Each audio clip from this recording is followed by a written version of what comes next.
If you read Exodus chapter 20, ಧರ್ಮೋಪದೇಶ Exodus ವಿಮೋಚನ ಕಾಂಡ 20ನೇ ಅಧ್ಯಾಯದಲ್ಲಿ ನೋಡ್ಕೊಳ್ಳೋಣ. chapter 20, 20ನೇ ಅಧ್ಯಾಯ. here we read about the 10 commandments. ಇಲ್ಲಿ 10 ದಶಾಜ್ಞೆಗಳ ಬಗ್ಗೆ ನೋಡ್ಕೊಂತೀವಿ. Starting from verse 2 onwards. 2ನೇ ವಚನದಿಂದ. And these 10 commandments are basically, you must do this and you must do that. ಇದು ಮೂಲತ್ವ ನೀವು ಇದು ಮಾಡಬೇಕು ಇದು ಮಾಡಬೇಕು ಅಂತ. And you must not do that and you must not do the other thing. ನೀವು ಅದನ್ನ ಮಾಡಬಾರದು ಇದನ್ನ ಮಾಡಬಾರದು. You must keep the Sabbath day holy. ನೀವು ಸಬ್ಬತ್ ದಿನವನ್ನು ಪವಿತ್ರವಾಗಿ ಇಟ್ಕೊಳ್ಬೇಕು. You must not make idols. ನೀವು ವಿಗ್ರಹಗಳನ್ನು ಮಾಡ್ಕೊಳ್ಬಾರದು. You must honor your father and mother. ತಂದೆ ತಾಯಿಗಳನ್ನ ಗೌರವಿಸಬೇಕು. You must not commit adultery. ವ್ಯಭಿಚಾರ ಮಾಡಬಾರದು. You must not steal. ಕಳ್ಳತನ ಮಾಡಬಾರದು. Notice one thing in all the 10 commandments. ಇದರಲ್ಲಿ 10 ಒಂದು ಆಜ್ಞೆಗಳಲ್ಲಿ ಒಂದು ವಿಷಯವನ್ನ ನೋಡಿ. Telling people you must do this. ಇಲ್ಲಿ ಹೇಳ್ತಾ ಇದೆ ನೀವು ಇದು ಮಾಡಬೇಕು ಅಂತ. Or you must not do that. ಅಥವಾ ಇದನ್ನ ನೀವು ಮಾಡಬಾರದು ಅಂತ. All 10 commandments are like that. ಎಲ್ಲ ಆ ದಶ ಆಜ್ಞೆಗಳು ಹಾಗೇನೆ. And people say, yeah, we heard what God said. ನಮ್ಗೆ ಗೊತ್ತು, ಜನ ಹೇಳ್ತಾರೆ ನಮಗೆ ಗೊತ್ತು ದೇವ್ರು ಏನು ಹೇಳ್ತಾರೆ ಅಂತ. And what is their response? ಅದಕ್ಕೆ ಏನು ಅವ್ರ ಉತ್ತರ? They said, yeah, everything God has said we will do. ದೇವ್ರು ಹೇಳಿದ್ದೆಲ್ಲ ನಾವು ಮಾಡ್ತೇವೆ. But did they do it? ಅವ್ರು ಮಾಡಿದ್ರಾ? No. ಇಲ್ಲ. They couldn't do it. ಅವ್ರು ಮಾಡ್ಲಿಕ್ಕೆ ಸಾಧ್ಯ ಆಗಿಲ್ಲ. They thought they could do it. ಅವ್ರು ಯೋಚಿಸಿದ್ರು ಮಾಡ್ತೀವಿ ಅಂತ. Just like when you hear a message in the church. ನೀವು ಸಭೆಯಲ್ಲಿ ಒಂದು ಪ್ರಸಂಗ ಕೇಳಿದ ಹಾಗೆ. You say, yeah, I'm going to do that. ನಾನು ಹಾಗೆ ಮಾಡ್ತೀನಿ. Well, you think you're going to do it, but you're not going to be able to do it. ನೀವು ಅಂದ್ಕೊಂತೀರಾ ನೀವು ಮಾಡ್ತೀನಿ ಅಂತ, ಆದ್ರೆ ಮಾಡ್ಲಿಕ್ಕೆ ಸಾಧ್ಯ ಇಲ್ಲ. But in the New Testament, ಹೊಸ ಒಡಂಬಡಿಕೆಯಲ್ಲಿ, see in Hebrews chapter 8, ಇಬ್ರಿಯ 8ರಲ್ಲಿ ನೋಡ್ಕೊಳ್ಳೋಣ. This is very important to see this chapter. ಇದು ಬಹಳ ಮುಖ್ಯವಾದದ್ದು ಈ ಅಧ್ಯಾಯವನ್ನು ನೋಡ್ಕೊಳ್ಳೋದು. Verse 7. 8ನೇ ಅಧ್ಯಾಯ 7ನೇ ವಚನ ನೋಡೋಣ. Verse 7. 7ನೇ ವಚನ. If the first covenant had been faultless, there would be no need for a second. ಆ ಮೊದಲನೆಯ ಒಡಂಬಡಿಕೆಯು ದೋಷವಿಲ್ಲದ್ದಾಗಿದ್ದರೆ ಎರಡನೆಯ ಒಡಂಬಡಿಕೆಯ ಅವಕಾಶವೂ ಬರುತ್ತಿರಲಿಲ್ಲ. Which is the first covenant? ಯಾವುದು ಮೊದಲನೇ ಒಡಂಬಡಿಕೆ? What we read in Exodus 20. ಆ ಒಂದು ವಿಮೋಚನ ಕಾಂಡ 20ರಲ್ಲಿ ನೋಡಿದ್ವಲ್ಲ. You must not do that. You must do this. You must not do that. ಇದು ಮಾಡಬೇಕು ಇದು ಮಾಡಬಾರದು, ಇದು ಮಾಡಬೇಕು ಇದು ಮಾಡಬಾರದು ಅಂತ. God says it was faulty. ಆದ್ರೆ ಅದು verse 7. Chapter 8 verse 7. 7ನೇ ವಚನದಲ್ಲಿ ನೋಡ್ತೇವೆ ಅದು ದೋಷವಿದ್ದದ್ದು. There was something wrong with it. ಅದರಲ್ಲಿ ಒಂದು ದೋಷವಿತ್ತು. What was wrong with it? ಅದರಲ್ಲಿ ಏನು ದೋಷ ಇತ್ತು? Nobody could keep it. ಅದು ಯಾರು ನಡೆಸಲಿಕ್ಕೆ ಸಾಧ್ಯವಾಗ್ತಾ ಇರಲಿಲ್ಲ. Nobody could keep that commandment. ಅದು ಆ ಆಜ್ಞೆನ ಯಾರು ನಡೆಸಲಿಕ್ಕೆ ಸಾಧ್ಯವಾಗ್ತಾ ಇರಲಿಲ್ಲ. And God knew that. ದೇವರಿಗೆ ಗೊತ್ತಿತ್ತು ಅದು. Then why did he give it? ಯಾಕೆ ಕೊಟ್ರು? To teach people you can't do it. ಜನರಿಗೆ ಕಲಿಸಲಿಕ್ಕೆ ನಿಮ್ಮ ಕೈಯಲ್ಲಿ ಸಾಧ್ಯವಿಲ್ಲ ಅಂತ ಹೇಳಿ. Because we are so stubborn. ನಾವು ಅಷ್ಟು ಮೊಂಡು ಹೃದಯದವರಾಗಿದ್ದೀವಿ. I mean, even I've seen in the church, no matter how much you preach this, people still think, yeah, I can get victory over sin. ನಾನು ನೋಡಿದ್ದೀನಿ ಸಭೆಯಲ್ಲಿ ಎಷ್ಟು ಪ್ರಸಂಗಿಸಿದ್ರೂ ಜನ ಅಂದ್ಕೊಂತಾರೆ, ಓ ನಾನು ಮಾಡ್ತೀನಿ ಇದನ್ನ. Because we are so proud. ನಾವು ಅಷ್ಟು ಅಹಂಕಾರಿಗಳಾಗಿ, I can do it. I can overcome my anger. I can overcome my lust. ನಾನು ಜಯಗಳಿಸ್ತೀನಿ, ನಾನು ಮೋಹವನ್ನು ಜಯಗಳಿಸ್ತೀನಿ, ಕೋಪವನ್ನು ಜಯಗಳಿಸ್ತೀನಿ ಅಂತಾರೆ. God says, okay, go ahead and try. ದೇವರು ಹೇಳ್ತಾರೆ ಸರಿ ಹೋಗಿ ಮಾಡಿ ಅಂತ. It's like the disciples who said we can catch fish. ಯಾರೋ ಒಬ್ಬ ಶಿಷ್ಯ ಹೇಳಿದಾಗ, ಓ ನಾವು ಮೀನನ್ನ ಹಿಡಿತೀವಿ ಅಂತ ಹೇಳಿದಾಗ, God said, okay, go ahead and try. ದೇವರು ಹೇಳಿದ್ರು ಹೋಗಿ ಮುಂದೆ ಹೋಗಿ ಪ್ರಯತ್ನಿಸು. And you know they tried all night in John 21, they got nothing. ಯೋಹಾನ 21ರಲ್ಲಿ ನೋಡ್ತೀವಿ ಪೂರ್ಣ ರಾತ್ರಿ ಪ್ರಯತ್ನ ಪಟ್ಟು ಅವ್ರಿಗೇನು ಸಿಕ್ಲಿಲ್ಲ. Did God know beforehand they'll get nothing? ದೇವರಿಗೆ ಗೊತ್ತಿತ್ತ ಮೊದಲೇ ಅವ್ರಿಗೇನು ಸಿಕ್ಕಲ್ಲ ಅಂತ? Yeah, he knew that. ಅವ್ರಿಗೆ ಗೊತ್ತಿತ್ತು. But they didn't know it. ಆದ್ರೆ ಅವ್ರಿಗೆ ಗೊತ್ತಿರಲಿಲ್ಲ. Does God know before you start trying for victory over sin that you can't make it? ದೇವ್ರಿಗೆ ಗೊತ್ತಿದೆಯಾ ನೀವು ಈ ಪಾಪದ ಮೇಲೆ ಜಯಕ್ಕೆ ಪ್ರಯತ್ನಿಸುವಾಗ ನಿಮಗೆ ಆಗೋದಿಲ್ಲ ಅಂತ? He knows it. ಅವ್ರಿಗೆ ಗೊತ್ತಿಲ್ಲ. But you don't know it. ಆದ್ರೆ ನಿಮಗೆ ಗೊತ್ತಿಲ್ಲ. You may take 20 years to know that I cannot get victory over sin.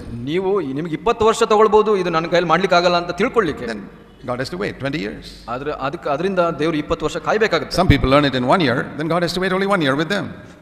ಕೆಲವು ಜನರು ಒಂದೇ ವರ್ಷದಲ್ಲಿ ತಿಳ್ಕೊಂತಾರೆ, ದೇವರು ಒಂದೇ ವರ್ಷ ಕಾಯ್ತಾರೆ. The sooner you learn that, the quicker God can lead you to victory. ಎಷ್ಟು ಬೇಗ ನೀವು ತಿಳ್ಕೊಂತೀರೋ ಅಷ್ಟು ಬೇಗ ದೇವರು ನಿಮಗೆ ಜಯ ಜೀವಿತಕ್ಕೆ ನಡೆಸ್ತಾರೆ. What is that? ಏನದು? Without Jesus you can do nothing.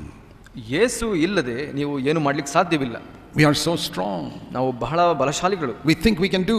ನಾವು ಅನ್ಕೊಂತೀವಿ ನಾವು ಮಾಡ್ತೀವಿ ಅಂತ. You can't do. ನಮ್ಮ ಕೈಯಲ್ಲಿ ಮಾಡ್ಲಿಕ್ಕೆ ಆಗಲ್ಲ. So that's why the first covenant was faulty.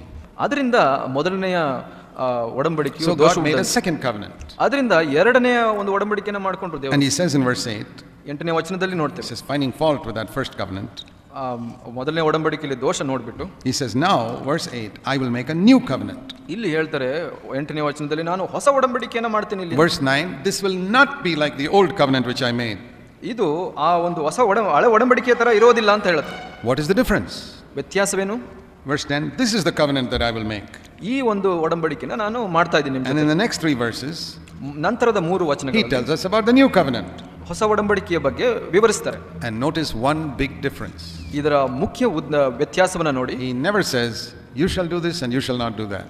ಅವ್ರು ಹೇಳೋದೇ ಇಲ್ಲ, ನೀವು ಇದು ಮಾಡಬೇಕು, ಇದು You ಮಾಡಬಾರ್ದು, must not do that, you must do this. ನೀವು ಇದು ಮಾಡಬಾರ್ದು, ಇದು ಮಾಡಬೇಕು. ಇಲ್ಲ, Not even once. ಒಂದು ಸಲ ಕೂಡ ಹೇಳಲ್ಲ. What does he say? ಏನು ಹೇಳ್ತಾರೆ? I will do this, ನಾನು ಇದು I ಮಾಡ್ತೀನಿ, will do this, ನಾನು ಮಾಡ್ತೀನಿ, I will do this. ನಾನು ಮಾಡ್ತೀನಿ. See that, verse 10. 10ನೇ ವಚನ ಮಧ್ಯಭಾಗದಿಂದ ನೋಡಿ. Middle. I will put my law into their mind. ನನ್ನ ಆಜ್ಞೆಗಳನ್ನು ಅವರ ಮನಸ್ಸಿನಲ್ಲಿ I will write them on their heart. ಅವರ ಹೃದಯದ ಮೇಲೆ I ಅವುಗಳನ್ನು will be ಬರೆಯುವೆನು. their God. ನಾನು ಅವರ They ದೇವರಾಗಿ shall be my people. ಅವರು ನನ್ನ ಪ್ರಜೆಗಳಾಗಿರುವರು. All shall know me, verse 11. 11ನೇ ವಚನ. Middle. ಎಲ್ಲರೂ ನನ್ನನ್ನು ಅರ್ಥಕೊಳ್ಳುವರು. I will be merciful to their iniquities. ನಾನು ಅವರ ದುಷ್ಟತೆಗಳಿಗೆ Verse ಕ್ಷಮೆ 12. ಕೊಡುವೆನು. And I will remember their sins no more. ಅವರ ಪಾಪಗಳನ್ನು ನಾನು ನೆನಪಿಗೆ ತರುವುದಿಲ್ಲ. Do you see a big difference between Exodus 20 and Hebrews 8? ಇದರ ಮಧ್ಯೆ ಇರುವಂತ ದೊಡ್ಡ ವ್ಯತ್ಯಾಸವನ್ನು ನೋಡ್ತೀರಾ ವಿಮೋಚನ ಕಾಂಡ 20ರಲ್ಲಿ ಮತ್ತು ಇಬ್ರಿಯ 8ರಲ್ಲಿ. If you have understood that, then you have understood the new covenant. ಇದನ್ನ ಅರ್ಥ ಮಾಡ್ಕೊಂಡ್ರೆ ನೀವು ಹೊಸ ಒಡಂಬಡಿಕೆಯನ್ನು ಅರ್ಥ ಮಾಡ್ಕೊಂಡಿದ್ದೀರಾ. It is all in the name of Jesus. ಇದು ಎಲ್ಲ ಯೇಸುವಿನ ಹೆಸರಲ್ಲಿ ಸ್ಥಾಪಿತವಾದದ್ದು. He ಆತ will save his people from their sins. ಆತನು ತನ್ನ ಪ್ರಜೆಗಳನ್ನು ಪಾಪದಿಂದ ಕಾಯುವನು. That is the entire emphasis on the New Testament. ಅದೇ ಪೂರ್ಣ ಹೊಸ ಒಡಂಬಡಿಕೆಯ ವಿಚಾರಣೆಯಾಗಿದೆ. The book of Jude. ಯೂದನ ಅಧ್ಯಾಯ ನೋಡ್ಕೊಳ್ಳೋಣ. It's just before Revelation. ಪ್ರಕಟಣೆಯ ಮೊದಲನೇ ಹಿಂದಿನ ಪುಸ್ತಕ. Jude in verse 24. 24ನೇ ವಚನ ನೋಡೋಣ. He is able to keep you from falling. ಎಡ ಬೀಳದಂತೆ ನಿಮ್ಮನ್ನು ಕಾಪಾಡುವುದಕ್ಕೂ ತನ್ನ ಪ್ರಭಾವದ ಕ್ಷಮದಲ್ಲಿ ನಿಮ್ಮನ್ನು ನಿರ್ದೋಷಿಗಳನ್ನಾಗಿ ಅರ್ಷದೊಳಗೆ ನಿಲ್ಲಿಸುವುದಕ್ಕೂ ಶಕ್ತನಾಗಿರುವ ನಮ್ಮ ರಕ್ಷಕನಾದ ಒಬ್ಬನೇ ದೇವರು, ನಮ್ಮ ಕರ್ತನಾದ ಯೇಸು ಕ್ರಿಸ್ತನ ಮೂಲಕ ಅಂತ. He is able to keep you from stumbling. ಆತನು ನಮ್ಮನ್ನ ಎಡವಿ ಬೀಳದಂತೆ ಕಾಪಾಡುವನು ಅಂತ ಹೇಳ್ತಾನೆ. He is able to make you stand in the presence of his glory blameless with great joy. ಆತನು ತನ್ನ ಪ್ರಭಾವದ ಸಮಕ್ಷಮದಲ್ಲಿ ನಿಮ್ಮನ್ನು ನಿರ್ದೋಷಿಗಳನ್ನಾಗಿ ನಿಲ್ಲಿಸುವುದಕ್ಕೆ ಶಕ್ತನು ಅಂತ ಹೇಳುತ್ತೆ. Who's going to do that? ಯಾರು ಮಾಡ್ತಾರೆ ಅದನ್ನ? Okay, let's take the second thing first. ಎರಡನೇ ವಿಷಯನ ಮೊದಲು ತಗೊಳ್ಳೋಣ. Let me ask you. ನಾನು ಕೇಳಲಿಕ್ಕೆ Who can make you stand in the presence of his glory blameless with great joy? ಯಾರು ನಿಮ್ಮನ್ನ ದೇವರ ಪ್ರಭಾವದ ಸಮಕ್ಷಮದಲ್ಲಿ ನಿರ್ದೋಷಿಯನ್ನಾಗಿ ನಿಲ್ಲಿಸಲು ಶಕ್ತನಾದವನು? I don't think any of you will say I can do that myself. ನನಗೆ ನಂಬಿಕೆ ಇದೆ ನಿಮ್ಮಲ್ಲಿ ಯಾರು ಅದನ್ನು ಹೇಳಿಕ್ಕೆ ಸಾಧ್ಯ ಇಲ್ಲ. Only the Lord can do that. Only ಕರ್ತನು ಮಾಡ್ಲಿಕ್ಕೆ ಸಾಧ್ಯ. But the first thing also it says the same way. He is able to keep you from falling. ಅದರಲ್ಲಿ ಮೊದಲನೇ ವಿಷಯಗಳು ಹಾಗೆ ನೀವು ಯಾವತ್ತೂ ಎಡವಿ ಬೀಳದಂತೆ ಕಾಪಾಡುವಂತವನು ಅವನೇ ಅಂತ ಅಂದ್ಬಿಟ್ಟು. It took me many years to understand that. ನನಗೆ ಕೂಡ ಬಹಳ ವರ್ಷ ಹಿಡಿತು ಇದನ್ನು ತಿಳ್ಕೊಳ್ಳಿಕ್ಕೆ. But the day I understood it, ನಾನು ತಿಳ್ಕೊಂಡಿದ್ದ ದಿವಸ changed my life. ಅದು ನನ್ನ ಜೀವಿತವನ್ನು ಬದಲಾಯಿಸಿತು. Now you can hear it 100 times. One day it clicks. Now I saw it. ನೀವು 100 ಸಲ ಕೇಳಬಹುದು, ಆದ್ರೆ ಒಂದು ದಿವಸ ಅರ್ಥವಾಗುತ್ತೆ. But when you see it, it will change your life. ನೀವು ಯಾವತ್ತು ಅದನ್ನ ನೋಡ್ತೀರಾ ಅದು ನಿಮ್ಮ ಜೀವಿತ ಬದಲಾಗುತ್ತೆ. It's a very simple truth. ಇದು ಬಹಳ ಸರಳವಾದ ಸತ್ಯ. Without me, Jesus says, you can do nothing. ಯೇಸು ಹೇಳಿದನು, ನಾನಿಲ್ಲದೆ ನೀವು ಏನು ಮಾಡ್ಲಿಕ್ಕೆ ಸಾಧ್ಯ ಇಲ್ಲ ಅಂತ. That's John 15 verse 5. ಯೋಹಾನ 15:5ನೇ ವಚನದಲ್ಲಿ.